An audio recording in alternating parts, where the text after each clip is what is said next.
Hey, Jakob hier. Bevor wir beginnen, eine wichtige Klarstellung. Denn in den nächsten 50 Minuten habe ich bewusst Informationen weggelassen, Kontexte verzogen und mich an populistischer Rhetorik bedient, um eben genau dieses von mir gewünschte Narrativ für das Video zu schaffen. Das soll euch daran erinnern, auch im echten Leben Informationen kritisch zu hinterfragen, vor allem auf Social Media. Jetzt taucht aber ein und erlebt die Geschichte von Star Wars aus den Augen des Imperiums.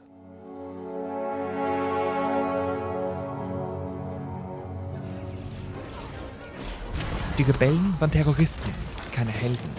Alles, was euch über das galaktische Imperium erzählt wurde, ist eine Lüge. Die romantische Geschichte von den heroischen Rebellen, die gegen das böse Imperium kämpften, Propaganda geschrieben von den Siegern, um ihre eigenen Verbrechen zu vertuschen. Die Wahrheit sieht anders aus. Das Imperium brachte 25 Jahre lang echten Frieden, beispiellosen Wohlstand und Ordnung in eine Galaxis, die zuvor von Korruption, Krieg und absolutem Chaos zerrissen war. Die sogenannten Helden der Rebellion sind kaltblütige Mörder, geprägt von einem religiösen Fanatiker, der mehr unschuldige Menschen auf dem Gewissen hat als jeder andere Mensch in der galaktischen Geschichte. Luke Skywalker allein tötete 1,7 Millionen Menschen mit einem einzigen Akt des Terrors. Mon Mothma finanzierte Bombenanschläge auf zivile Ziele und Cassian Andor ermordete seine eigenen Verbündeten. Die sogenannte Allianz zur Wiederherstellung der Republik war nichts anderes als eine gut organisierte Terrororganisation, die von einer korrupten Oberschicht geführt wurde. Heute erzähle ich euch die wahre Geschichte des galaktischen Imperiums, das aus den blutigen Trümmern einer gescheiterten Republik eine Zivilisation erschuf, die in der galaktischen Geschichte unerreicht bleiben sollte. Wir tauchen ein, wie ein einzelner Visionär aus absolutem Chaos eine funktionierende Ordnung schuf, die Milliarden ein besseres Leben ermöglichte, und wie eine kleine, aber gut vernetzte Gruppe von Extremisten und Politikern diese goldene Ära der galaktischen Ordnung systematisch zerstörte. Ich liebe es einfach, in solche Welten zu versinken und dabei in unzähligen Comics und Büchern abzutauchen. Wenn es euch auch so geht oder ihr einfach gerne die Videoversion meiner Gedanken anschaut, dann seht mal nach, ob ihr den Kanal schon abonniert habt. Jetzt aber lehnt euch zurück und hört mir zu, weil ich eure Sichtweise auf Star Wars für immer verändere. Versprochen.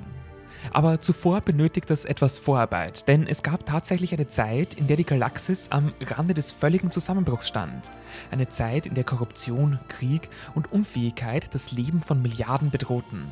Die Galaktische Republik, diese angebliche Demokratie, war ein katastrophal gescheitertes System. 1000 Jahre hatte sie die Galaxis regiert und was war das Ergebnis?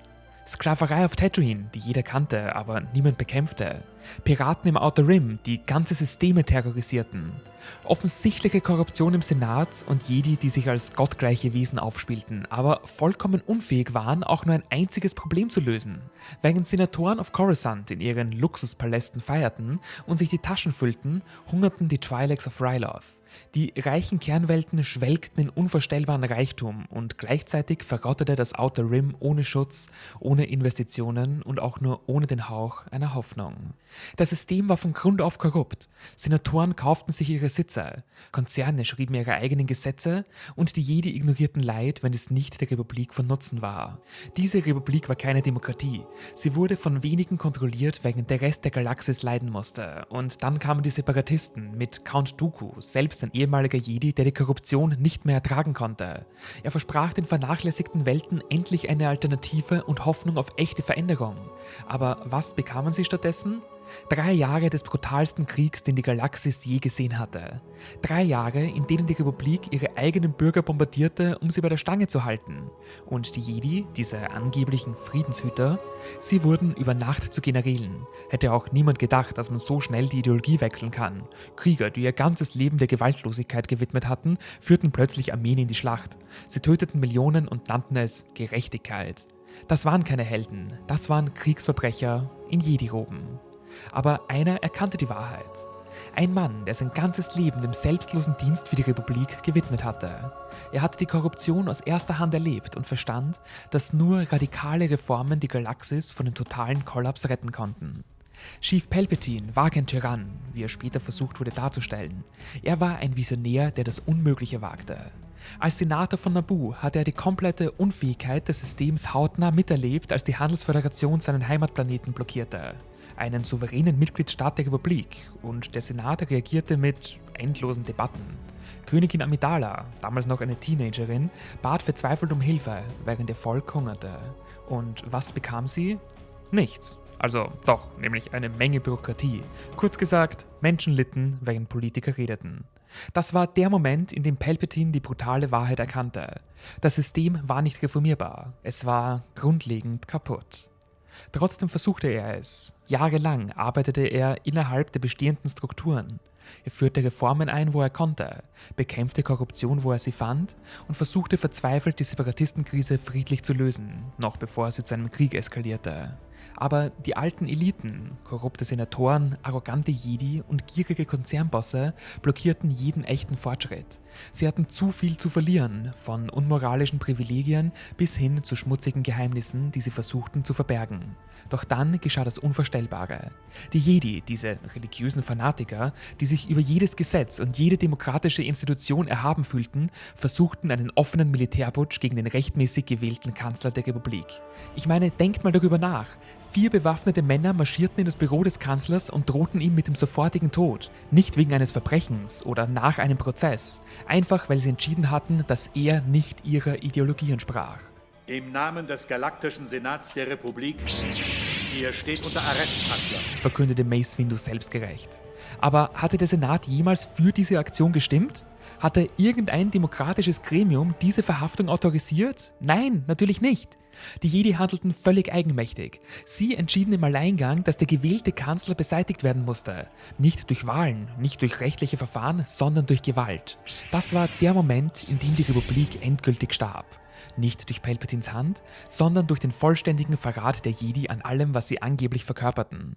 Natürlich verteidigte sich Palpatine gegen die Mörder. Was hätte er sonst tun sollen? Sich widerstandslos von religiösen Extremisten hinrichten lassen? Als Windu schließlich über seinem wehrlosen, schwer verletzten Körper stand und kalt verkündete: Er ist zu gefährlich, um am Leben gelassen zu werden, entlarvte er das wahre Gesicht des Jedi-Ordens. Wo war die legendäre Jedi-Gerechtigkeit, der respektvolle Umgang mit demokratischen Institutionen und die Achtung vor dem Gesetz? Die Jedi waren zu mächtige Tyrannen geworden, die glaubten, ihre Ideologie gebe ihnen das Recht, über Tod und Leben zu entscheiden. Anakin Skywalker, zu welchem wir später noch kommen werden, erkannte diese Lügen und rettete den Kanzler vor diesem Anschlag in letzter Sekunde. Aber der Schaden war bereits angerichtet, denn der Jedi-Orden hatte sich vor der gesamten Galaxis entlarvt. Die daraus folgende Order 66 war keine Säuberung, es war die überfällige Gerechtigkeit. Palpatine gab den Klontruppen, den wahren Helden der Republik, die jahrelang für Jedi-Generäle gestorben waren, endlich die Erlaubnis, gegen diese Verräter vorzugehen. Die Jedi wurden nicht ermordet, sie wurden für Hochverrat hingerichtet. Zu Recht. Und die Galaxis atmete auf. Mit einem einzigen entscheidenden Schlag beendete Palpatine die lähmende Korruption der Republik, die gefährliche Arroganz der Jedi und das mörderische Chaos der Separatisten. So wurde das erste galaktische Imperium geboren. Nicht aus Machtgier oder Tyrannei, wie es die späteren Rebellen behaupten würden, sondern aus der absoluten Notwendigkeit heraus, das bisschen Stabilität, welches in der Galaxis noch vorhanden war, zu erhalten. Die Demokratie und die Republik hatten 1000 Jahre lang versagt, die Jedi sowieso, und nur ein starker, entscheidungsfähiger Visionär konnte die Galaxis noch vor dem totalen Kollaps retten. Als Imperator Palpatine sollte er das Unmögliche vollbringen. Binnen weniger Jahre verwandelten er und sein Imperium eine kriegszerrissene Galaxis in eine blühende Zivilisation. Die Separatistenkonflikte binnen Monaten beendet. Klonkriege, Vergangenheit, und die Korruption wurde systematisch ausgemerzt. Zum ersten Mal seit Jahrhunderten herrschte echte Ordnung und Frieden in der Galaxis. Aber bevor das neue Zeitalter so richtig beginnen konnte, musste das alte symbolisch begraben werden. So versammelten sich auf den Stufen des Jedi-Tempels auf Coruscant Tausende von Bürgern für eine der bewegendsten Zeremonien der galaktischen Geschichte. Denn in einer feierlichen Verbrennung wurden die Lichtschwerter der gefallenen Jedi zerstört und die Vergangenheit begraben. Dies war kein Akt der Rache, es war ein Symbol der Befreiung. Jahrhundertelang hatten diese Waffen Angst und Schrecken verbreitet. Jedi hatten sie genutzt, um sich über normale Bürger zu erheben, um ihre Macht zu demonstrieren und um Leben zu nehmen, wann immer es ihnen passte. Jetzt brannten sie im Feuer der Geschichte. Doch das war erst der Anfang. Denn das Imperium startete die gewaltigste Infrastrukturrevolution der galaktischen Geschichte. Hyperraumrouten, die jahrhundertelang von Piraten bedroht waren, wurden durch imperiale Patrouillen sicher gemacht, wodurch zum ersten Mal Handelsschiffe wieder ohne Angst durchs Outer Rim reisen konnten. Aber es ging um mehr als nur Sicherheit. Das Imperium investierte unzählige Credits in den Aufbau völlig neuer Handelsrouten. Diese massiven Bauprojekte verbanden entlegene Welten erstmals mit dem galaktischen Handel. Dadurch entstanden Raumhäfen in Systemen, die nie zuvor regelmäßige Verbindungen gehabt hatten. Ich meine, auf Coruscant alleine entstanden mehrere neue Ebenen, die Millionen Arbeitsplätze schufen, und die imperiale Flotte sorgte professionell und effizient dafür, dass jeder Bewohner sicher durch die Galaxis reisen konnte. Es war einfach unglaublich. Der galaktische Handel blühte in den ersten Jahren der imperialen Herrschaft richtig auf. Welten, die unter der Republik wirtschaftlich isoliert waren, erfreuten sich noch nie dagewesenen Wachstum. Lothal zum Beispiel wurde von einem verschlafenen Agrarplaneten zu einem wichtigen Industriezentrum mit unzähligen neuen Arbeitsplätzen.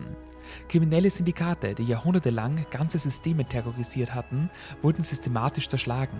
So wurden die Spice-Minen des Pike-Syndikats geschlossen sowie deren Arbeiter befreit und rehabilitiert. Aber auch die Schiffe des Crimson Dawn wurden, nach kleinen Auseinandersetzungen, versenkt und ihre Stützpunkte zerstört. Die Galaxis funktionierte endlich. Aber die vielleicht revolutionärste Errungenschaften waren die Erweiterungen des Outer Rim. Ewig hatten die verwöhnten Kernwelten diese Gebiete als heruntergekommen sowie unzivilisiert angesehen und einfach ignoriert. Die oft etwas primitiveren Völker blieben ihrem Schicksal überlassen. So existierten ganze Systeme, ohne je wirklich Kontakt zur galaktischen Zivilisation gehabt zu haben. Aber das Imperium änderte das grundlegend. Expeditionsteams brachten Technologie, moderne Medizin und Bildung in die entlegensten Winkel der Galaxis. Welten, die unter brutalen Warlords gelitten hatten, erhielten stabile, moderne Regierungsformen und Spezies, die seit Jahrtausenden isoliert waren, wurden Teil einer größeren galaktischen Gemeinschaft. Zum Beispiel lehrte das Imperium auf Sullust den Einheimischen moderne Bergbautechniken, die ihre Effizienz verfünffachten. Und ja, ich weiß, was die Rebellen unter euch jetzt sagen werden, teilweise gab es auch Widerstand. Klarerweise. Natürlich fürchteten sich primitive Kulturen vor dem Fortschritt, sowie auch lokale Warlords ihre Macht nicht abgeben wollten. Aber das war auch zu erwarten. Das Imperium blieb seiner Mission aber treu, Zivilisation in die Dunkelheit bringen. Ein wirklich perfektes Beispiel war Ryloth. Die Twi'lek hatten jahrhundertelang unter korrupten Clanstrukturen gelitten. Sklaverei war alltäglich und die Bevölkerung lebte in bitterer Armut, während sich Warlords wie Jum Syndulla und seine Leute die Taschen füllten.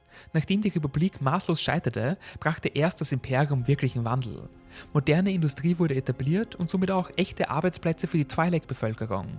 Schulen entstanden in Gebieten, wo Bildung vorher ein Privileg der Elite gewesen war, und plötzlich hatten alle Twi'leks Chancen auf ein besseres Leben. Doch anstatt dankbar zu sein, entschied sich Syndulla für Terror. Er organisierte Bombenanschläge auf imperiale Bildungseinrichtungen und scheute nicht davor zurück, Twi'leks zu ermorden, die mit dem Imperium zusammenarbeiteten. Also seine eigenen Leute. Aber warum? Weil das Imperium seine persönliche Macht bedrohte und somit auch seine korrupten Privilegien. Wie so viele der sogenannten Freiheitskämpfer kämpfte auch Syndulla nicht wirklich für Freiheit, er kämpfte für das Recht, andere zu unterdrücken. Aber trotz solcher Störaktionen von rückschrittlichen Extremisten blühte das Imperium regelrecht auf. Zum Beispiel erreichte der galaktische Handel historische Hochstände und die Kriminalitätsraten sanken auf Rekordtiefs, während technologische Innovationen das Leben von Milliarden verbesserten. Eigentlich waren die medizinischen Fortschritte allein schon revolutionär. Das Imperium investierte massiv in Gesundheitsforschung und somit wurden Krankheiten, die in der Republik als unheilbar galten, einfach ausgerottet, was dazu führte, dass die Lebenserwartung in allen Systemen dramatisch anstieg. Aber auch Bildung wurde demokratisiert, indem das imperiale Schulsystem einheitliche und hochwertige Bildung selbst in die entlegensten Regionen brachte. Somit erhielten talentierte Jugendliche aus armen Familien Stipendien für die besten Universitäten der Galaxis.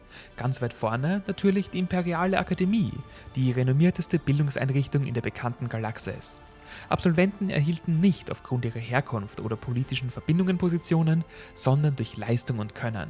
So konnte auch ein Farmerjunge von Tatooine theoretisch Admiral werden, wenn er das Talent hatte. Aber die, meiner Meinung, wahrscheinlich wichtigste neue Einführung der imperialen Ära waren die Inquisitoren. Für Jahrtausende hatten die Jedi behauptet, Friedenshüter zu sein, doch dabei waren sie unorganisiert und von persönlichen Gefühlen geleitet.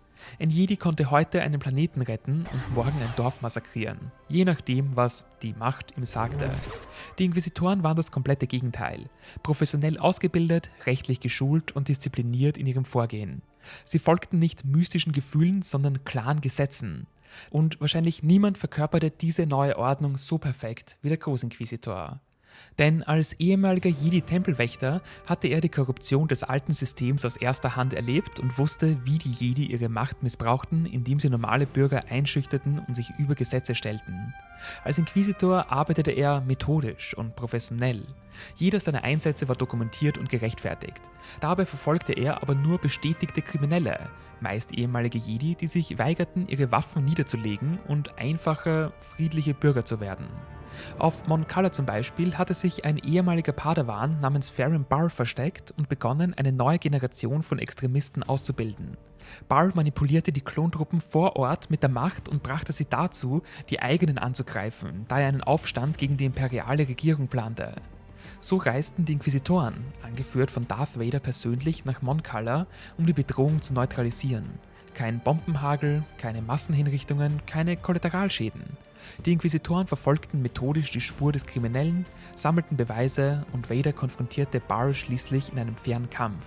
Und der Padawan starb als der Verbrecher, der er war, nicht als Märtyrer. Ähnlich bewies die 7. Schwester ihre Kompetenz beispielhaft auf Garel, wo sie einen überlebenden Padawan namens Kanan Jarrus lokalisierte, aber zu diesem Verbrecher gleich noch mehr. Der 5. Bruder demonstrierte ähnliche Professionalität, der durch die sorgfältige Ermittlungsarbeit Verbindungen zu Ahsoka Tano aufdeckte, einer ehemaligen Jedi, die sich als Fulcrum tarnte und ein galaktisches Netzwerk von Aufständischen koordinierte. Aber besonders bemerkenswert war auch die 2. Schwester, die auf Bogano und anderen Welten nicht nur eine gefährliche Jedi-Terroristengruppe verfolgte, sondern auch ein wichtiges Holocron sicherstellte, welches die Informationen über machtsensitive Kinder erhielt. Kinder, die von den Überresten des Jedi-Kultes hätten indoktriniert werden können. Die 9. Schwester hingegen zeigte auf Kashyyyk, wie effizient die neue Ordnung funktionierte. Als dort dieselben Aufständischen versuchten, Wookiees gegen ihre imperialen Befreier aufzuhetzen, die endlich Ordnung und Arbeit auf den zurückgebliebenen Waldplaneten brachten. Sie verfolgte diese Rebellen durch die gesamte Galaxis und stellte sicher, dass sie keine weiteren unschuldigen Völker manipulieren könnten, auch wenn es ihr schlussendlich das Leben kostete. Wie ihr seht, jeder dieser Einsätze war gerechtfertigt und zielte auf richtige Kriminelle ab.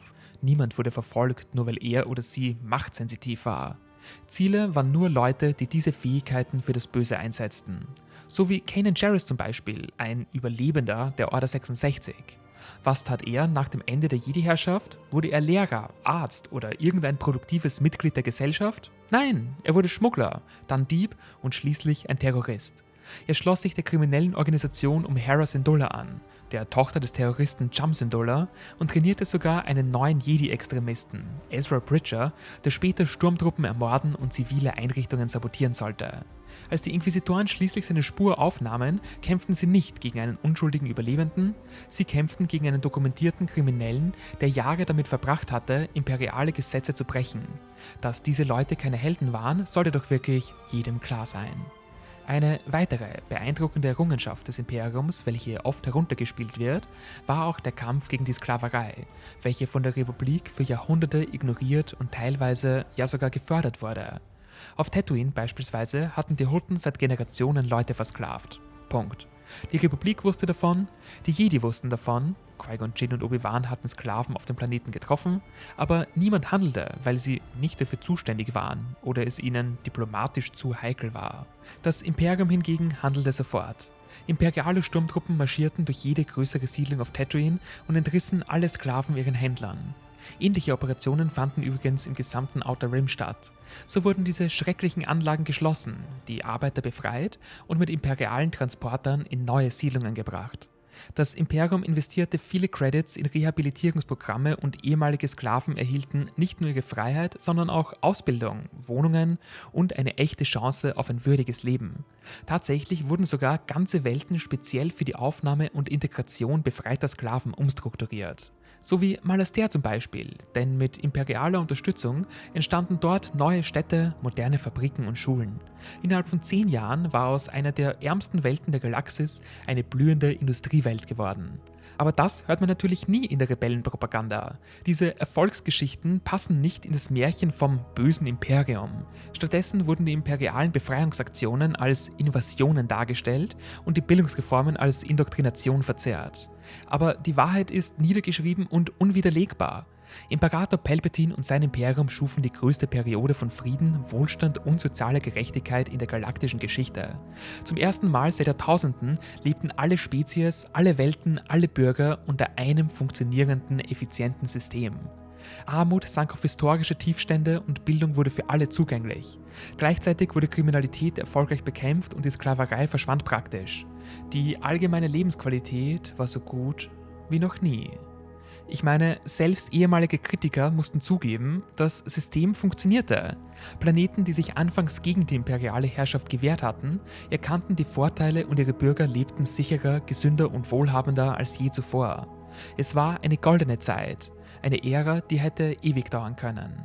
Aber im Verborgenen formierten sich bereits die Kräfte der Zerstörung. Alte Eliten, Kriminelle und Extremisten, die ihre Privilegien verloren hatten, ihre Profite vermissten und das Chaos der alten Zeit zurück wollten. Sie nannten sich Rebellen, aber in Wahrheit waren sie Terroristen. Offiziell nannten sie sich Allianz zur Wiederherstellung der Republik. Aber was wollten sie wirklich wiederherstellen? Korruption, Sklaverei oder einfach Chaos? Anführerin dieser, unter Anführungszeichen, Organisation war Mon Mothma, die ehemalige Senatorin von Chandrila. Oberflächlich möchte man ihr glauben, dass es sich bei ihr um eine respektable Politikerin handelt. Aber in Wahrheit war sie eine radikale Extremistin, bereit dazu, über Leichen zu gehen, um ihre gescheiterte Ideologie wieder an die Macht zu bringen. Sie war das perfekte Beispiel für die verlogene Oberschicht der alten Republik. Also nicht dieser alten Republik, kleiner Teaser, zu der kommt übrigens auch bald was, sondern einfach die vor dem Imperium. Unter diesem System hatte sie ein luxuriöses Leben auf ihrem Heimatplaneten geführt, während Menschen im Outer Rim verhungerten. Sie saß jahrzehntelang im Senat und hat nichts, absolut nichts gegen die systematische Korruption unternommen, die das Leben von Milliarden ruinierte. Aber als das Imperium ihre politischen Privilegien bedrohte, erkannte sie plötzlich ihre Liebe zur Demokratie. Was eine Heuchelei. Mothma kämpfte nicht für die Freiheit, sie kämpfte für die Rückkehr ihrer persönlichen Macht. Und dabei war sie nicht allein. Bail Organa von Alderaan, ein Mann, der unter der Republik zu den reichsten Männern der Galaxis gehört hatte, unterstützte die Terroristen mit seinem privaten Vermögen. Und wisst ihr warum? Denn für Organa war die Rebellion ein Weg, seine verlorenen Privilegien zurückzugewinnen. Aber ich finde, das Schlimmste dabei ist, dass sich diese reiche Elite nicht mal selbst die Hände schmutzig machte, sondern einfach andere rekrutierte, um ihre Verbrechen zu begehen. Wie zum Beispiel Cassian Andor, ein Mann, der seine eigenen republikanischen Kameraden ermordete, nur um einer Terrororganisation beizutreten.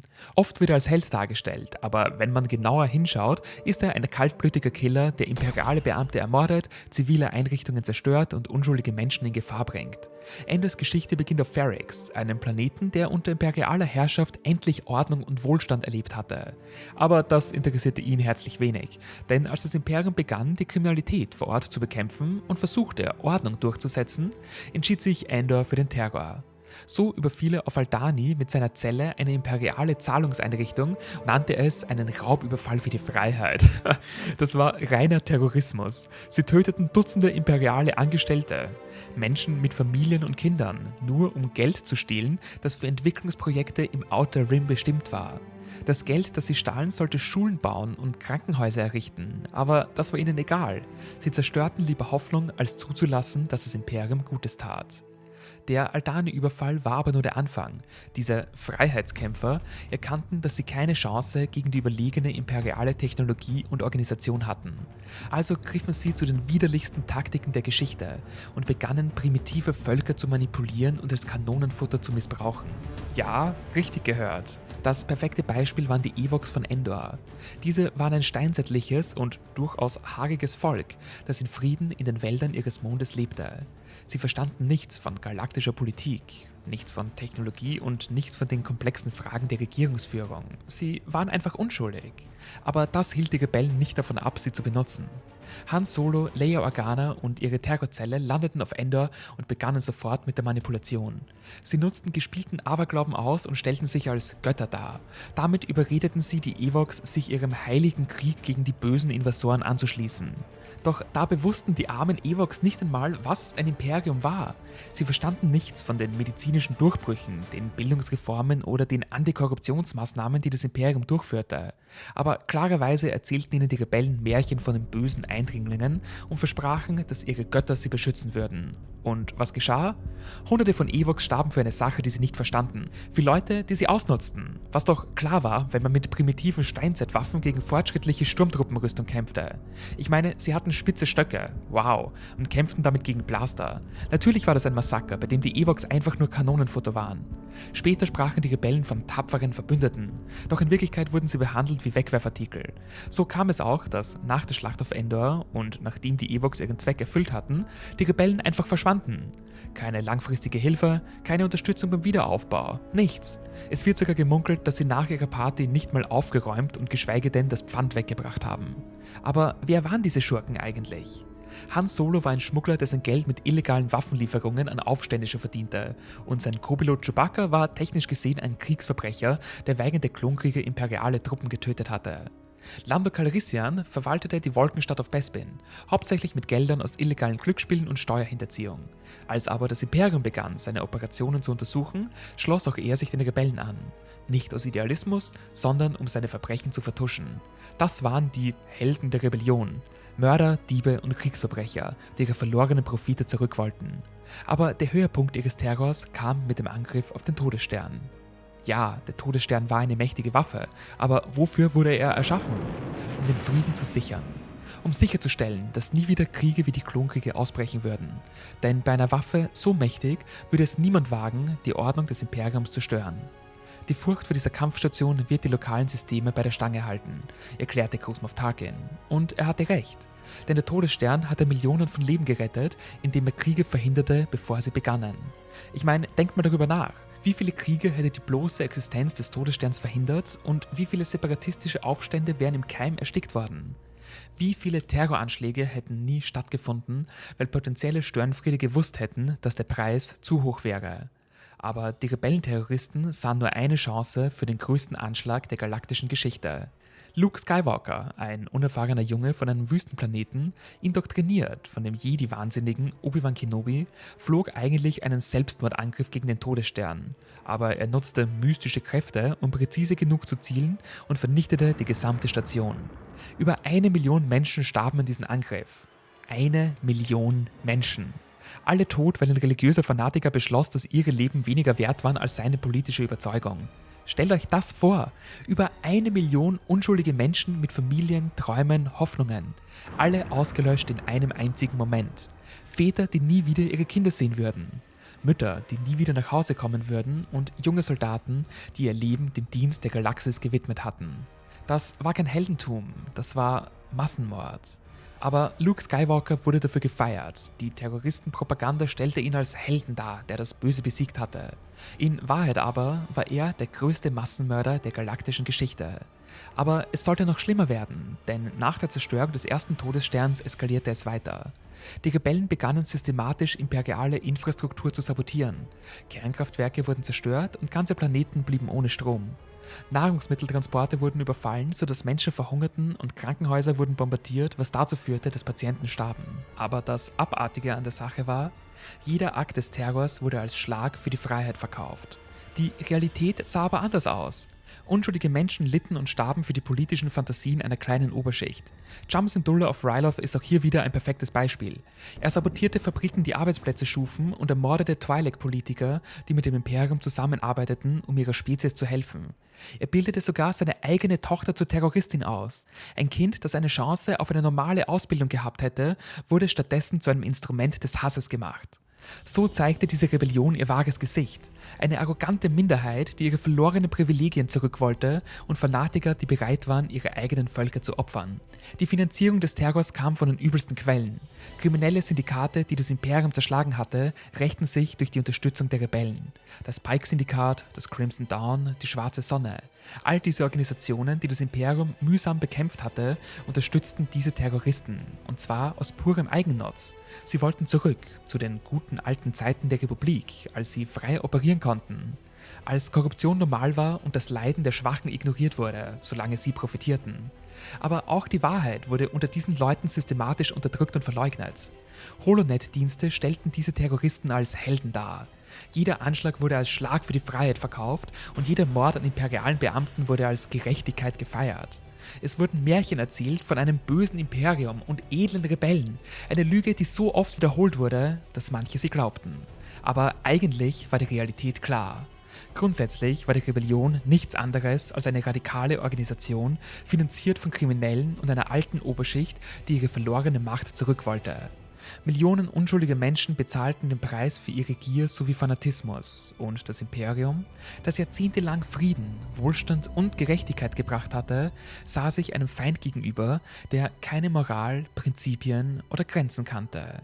Einem Feind, der bereit war, die gesamte galaktische Zivilisation zu zerstören, nur um die eigenen Ziele zu erreichen. Aber von allen Terroristen, die das goldene Zeitalter der imperialen Ordnung bedrohten, war keiner so gefährlich wie Luke Skywalker. Dieser junge Mann sollte zum Gesicht der kriminellen Bewegung werden und somit mehr Leid und Zerstörung über die Galaxis bringen als je ein Mensch zuvor.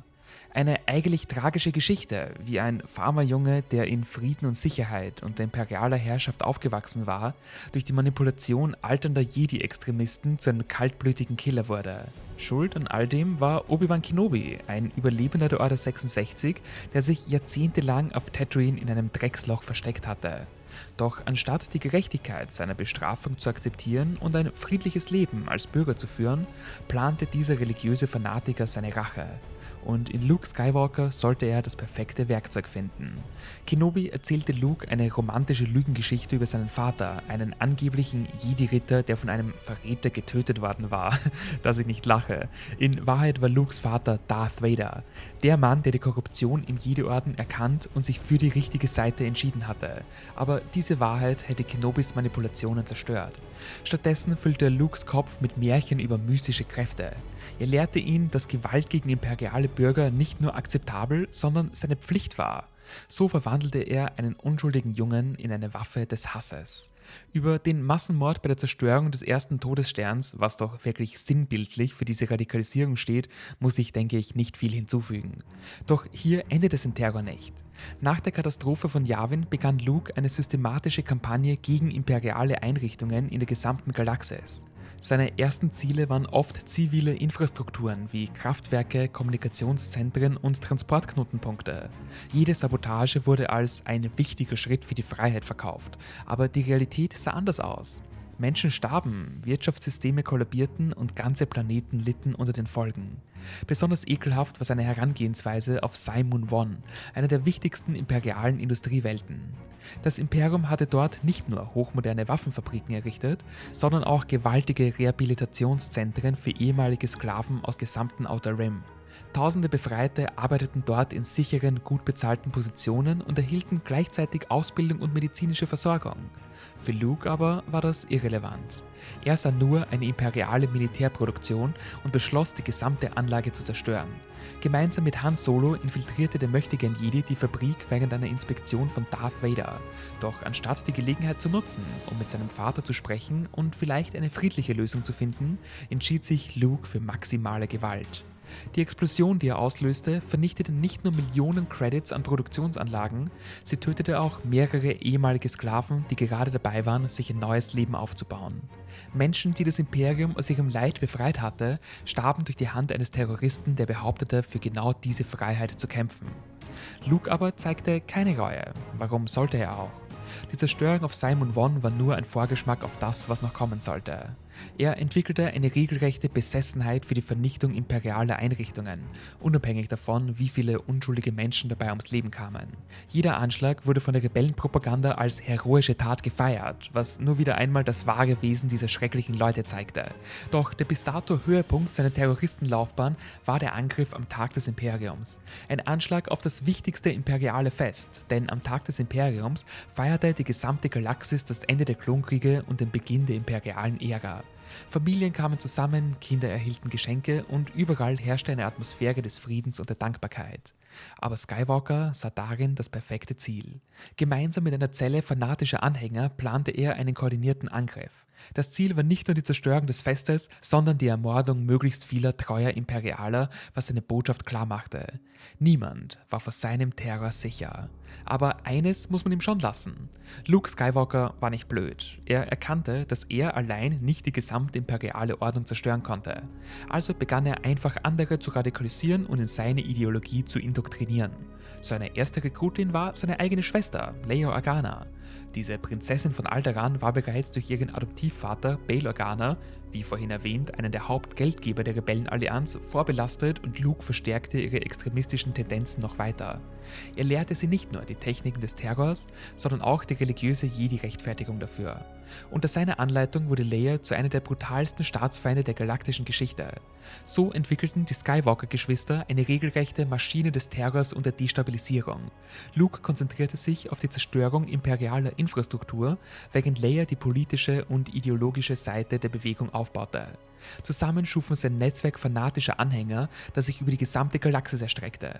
Junge Menschen, die ein normales, produktives Leben hätten führen können, wurden zu Extremisten gemacht. Dadurch wurden Familien zerrissen und Kinder begannen, gegen ihre eigenen Eltern zu kämpfen. Dabei war die imperiale Antwort auf Lukes Terrorismus bemerkenswert zurückhaltend. Anstatt mit brutaler Gewalt zu reagieren, welche durchaus gerechtfertigt wäre, setzte das Imperium auf präzise, gezielte Operationen. Darth Vader persönlich und nur wenige seiner Vertrauten übernahmen die Jagd auf seinen verlorenen Sohn, in der Hoffnung, ihn zur Vernunft zu bringen und von seinem destruktiven Pfad abzubringen. Aber der junge Skywalker war zu tief in seinem Wahn versunken. Bei ihrer Konfrontation auf der Wolkenstadt bot Vader ihm die Chance auf eine friedliche Lösung an. Er offenbarte ihm die Wahrheit über ihre Beziehung und bot ihm die Möglichkeit, gemeinsam eine gerechte Ordnung in der Galaxis aufzubauen. Und was war Lukes Antwort? Er versuchte, seinen eigenen Vater zu töten. Das war der Moment, in dem jede Hoffnung auf eine friedliche Lösung starb. Luke hatte bewiesen, dass er so radikalisiert war, dass er sogar bereit war, seine eigene Familie für seine Ideologie zu ermorden. Aber nach der Konfrontation mit Vader wurde Luke noch extremer. Er suchte nach noch mächtigeren Waffen und noch zerstörerischeren Methoden. Er trainierte sogar mit Yoda auf Dagobah, einem weiteren alternden Jedi-Extremisten, der seine eigenen Rachegelüste in den jungen Mann hineinprojizierte. Der ehemalige Jedi-Großmeister lehrte Luke nicht nur fortschrittliche Kampftechniken, sondern auch die extremste Form der Jedi-Ideologie. Die Überzeugung, dass jede Gewalt gerechtfertigt sei, solange sie im Namen der Macht ausgeübt wird. Sie sahen sich nicht als die Terroristen, die sie waren, sondern als auserwählte Retter der Galaxis. Und genau diese Selbstüberschätzung, diese Unberechenbarkeit machte sie noch gefährlicher. Als letztes Beispiel für Lukes radikalen Wahnsinn möchte ich noch über den Angriff auf den zweiten Todesstern reden. Die Station, die nun endlich den Frieden, nachdem sich die Galaxis seit dem Auftauchen der Rebellen und dem Beginn des galaktischen Bürgerkriegs so sehr sehnte, bringen sollte, befand sich noch im Bau, mit 10.000 Arbeitern an Bord. Aber das kümmerte Luke und seine Anhänger nur wenig. Natürlich sahen sie wieder nur ein militärisches Ziel darin und beschlossen, es zu vernichten. Unabhängig davon, wie viele unschuldige Menschen dabei ums Leben kommen würden. In der resultierenden Schlacht starben nicht nur die Menschen auf der Station selbst, sondern auch tausende imperiale Offiziere und Soldaten auf den umliegenden Schiffen. Männer und Frauen, die ihr Leben dem Schutz der galaktischen Ordnung gewidmet hatten, wurden von einem Wahnsinnigen massakriert. Für die Rebellen ein großer Triumph und ein Beweis für die Gerechtigkeit ihrer Sache. Aber genau das macht die Ironie der ganzen Geschichte so perfekt. Luke Skywalker, der sich als Retter der Galaxis sah, war in Wirklichkeit ihr größter Feind. Seine Terroristenkampagne kostete mehr Leben als jeder andere Konflikt der imperialen Ära. Er tat wirklich alles, um die Einheit zu spalten, die das Imperium geschaffen hatte. Völlig egal, was die Rebellen sagen, Luke Skywalker war kein Held. Er war der gefährlichste Terrorist der galaktischen Geschichte, der Millionen von Leben auf dem Gewissen hat und eine funktionierende Zivilisation zerstörte und die längste Periode des Friedens und des Wohlstands beendete. Grundsätzlich kann man schon sagen, dass die Schlacht von Endor mehr oder weniger der Todesstoß für die galaktische Ordnung war. Nicht nur starb dort, vermeintlich, Imperator Palpatine, sondern mit ihm auch eine beispiellose Ära des Friedens und des Wohlstands, die so nie wieder erreicht werden sollte. Die radikalen Rebellen hatten gewonnen, aber zu welchem Preis? Das imperiale System brach zusammen und ohne die starke Hand des Imperators verloren Millionen loyale Bürger über Nacht ihre Führung sowie Sicherheit und damit auch ihre Hoffnung. Und die Rebellen, die für ihre sogenannte Freiheit kämpften, feierten den Tod von Millionen Menschen. Ihnen war nicht klar, was sie getan hatten. Für sie war das nur ein Spiel, ein sehr tödliches Spiel mit dem Ziel, die funktionierende Zivilisation zu zerstören. Die Infrastruktur, die Jahrzehnte des Aufbaus erfordert hatte, lag in Trümmern. Aber Imperator Palpatine war kein Narr. Er hatte vorausgesehen, was geschehen würde, wenn die Terroristen siegten. Deshalb hatte er Operation Asche vorbereitet. Einen finalen Racheakt gegen die Welten, die den Terror unterstützten. Automatisierte Satelliten aktivierten sich über Dutzenden rebellischer Planeten, welche präzise und tödliche Bombardierungen durchführten. Naboo, Chandrilla, Mon Cala. Überall dort, wo Rebellen Unterschlupf gefunden hatten, regnete es imperiale Vergeltung. Aber das war keine blinde Rache. Das war die letzte Gerechtigkeit. Denn diese Planeten hatten das imperiale Gesetz gebrochen, Terroristen unterstützt und am Zusammenbruch der Ordnung mitgewirkt. Jetzt war ihre Zeit, um den Preis für ihren Verrat zu bezahlen und sie erlebten endlich die Konsequenz ihrer Taten. Aber selbst das konnte nicht verhindern, was dann folgen sollte. Ein Jahr nach Endor versammelten sich die letzten loyalen imperialen Streitkräfte über dem Wüstenplaneten Jakku. Der Supersternzerstörer Ravager, hunderttausende Sturmtruppen und die Reste einer einst stolzen Flotte versammelten sich für einen letzten Widerstand. Sie kämpften nicht für das Imperium, denn das war bereits tot. Sie kämpften für das Prinzip der Ordnung gegen das Chaos, das folgen würde. Aber sie waren alleingelassen worden, ohne den Imperator und klare Befehlsstrukturen. Nur Großadmiralin Rey Sloane führte die imperialen Kräfte mit Verzweiflung in ihre letzte Schlacht. Denn sie wusste, dass sie für eine verlorene Sache kämpfte und auch, was nach ihrer Niederlage kommen würde. Jahrzehnte des Bürgerkriegs, der Korruption und des Leidens. Und sie hatte recht. Die neue Republik siegte auf Jakku, aber es war ein Scheinsieg, der eine Generation von Konflikten einläutete. Nur wenige Monate nach dem Fall des Imperiums explodierte die Kriminalität und die Syndikate, die das Imperium so effektiv bekämpft hatte, kehrten zurück. Und das stärker als je zuvor. Spice-Händler übernahmen wieder ganze Systeme und auch die Sklaverei blühte in den gesetzlosen Gebieten wieder auf. Die neue Republik war nicht mehr als ein schlechter Scherz. Mon Mothma und ihre Oberschicht-Rebellen etablierten exakt das System, das sie angeblich bekämpft hatten. Eine korrupte Elite, die nur ihre eigenen Interessen verfolgte. Da war es klar, dass auch der Senat wieder zurückkehrte. Genau derselbe Senat, der 1000 Jahre lang versagt hatte. Mit den endlosen Debatten, der Korruption sowie der Unfähigkeit, jegliche echte Probleme zu lösen. Nur mit dem Unterschied, dass es jetzt noch schlimmer war. Denn das Imperium hatte gezeigt, dass es auch anders ging. Die Galaxis hatte 25 Jahre echten Frieden und Wohlstand erlebt. Jetzt aber wurden sie wieder ins Chaos dieser Scheindemokratie geworfen. Planeten, die einst unter imperialer Herrschaft aufblühten, versanken wieder in Armut. Lothal wurde wieder zu einem bedeutungslosen Agrarplaneten, Sullust verlor seine Bergbauproduktion und Corellia kämpfte mit separatistischen Bewegungen. Am tragischsten war aber das Schicksal der loyalen imperialen Bürger. Millionen Menschen, die ihr Leben dem Dienst an der galaktischen Ordnung gewidmet hatten, wurden über Nacht zu Mittätern erklärt. Sturmtruppen, die jahrelang für Frieden und Sicherheit gekämpft hatten, waren plötzlich Unterdrücker und imperiale Beamte, die das korrupte System bekämpft hatten, galten als Feinde der Demokratie. Das kann sich doch keiner ausmalen und die tragische Folge daraus? Tausende begingen Selbstmord, anstatt in einer Welt zu leben, die ihre Opfer vergessen hatte, während andere in die unbekannten Regionen flohen, um dort eine neue Ordnung aufzubauen. Das so entstandene Machtvakuum nach dem Fall des Imperiums zog natürlich allerlei Schurken an. Warlords übernahmen wieder ganze Systeme und Kultanführer wie Luke Skywalker predigten neue Formen ihres religiösen Wahnsinns, während kriminelle Kartelle ihre Macht ausdehnten. Supreme Leader Snoke war dabei nur einer von vielen, die genau dieses Chaos ausnutzten. Aber die Erste Ordnung, die später entstehen sollte, war anders. Sie war nicht böse, sie war die unvermeidliche Reaktion auf das Versagen der neuen Republik. Denn wenn Menschen in Angst leben, sehnen sie sich nach Ordnung und nach Sicherheit. Einfach nach einer starken Hand, die das Chaos wieder beendet. All das, was das Imperium der Galaxis bot. Aber die Rebellen hatten es zerstört. Luke Skywalker wurde als Held gefeiert, während Millionen Menschen unter den Folgen seiner Taten litten. Mon Mothma erhielt Denkmäler, während die Galaxis erneut in Bürgerkriegen versank und die Rebellen wurden zu Legenden, während ihre Opfer vergessen wurden. Es würde Jahrzehnte dauern, bis jemand wieder den Mut fasste, echte Ordnung in die Galaxis zu bringen. Und selbst dann würden die Narben bleiben, die die Rebellion hinterlassen hatte.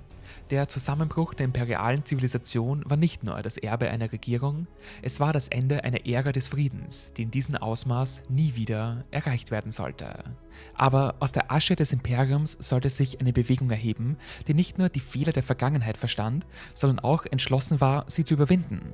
Natürlich war dies aber nicht die nostalgische Sehnsucht alter Männer nach vergangenen Zeiten, sondern eine klare neue Generation, die aus den Trümmern des Imperiums eine reinere, stärkere Form erschaffen wollte.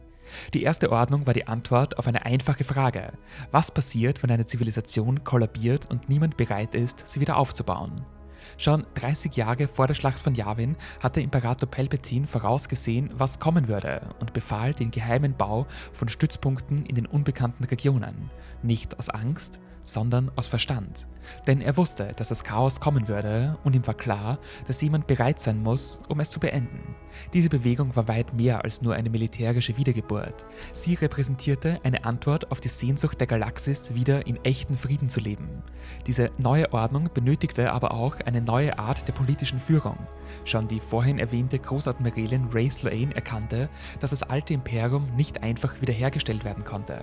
Es musste etwas Besseres entstehen, das aus den Fehlern der Vergangenheit gelernt hatte. General Armitage Hux präsentierte diese neue Denkweise perfekt. Er analysierte schonungslos, warum das Imperium gefallen war.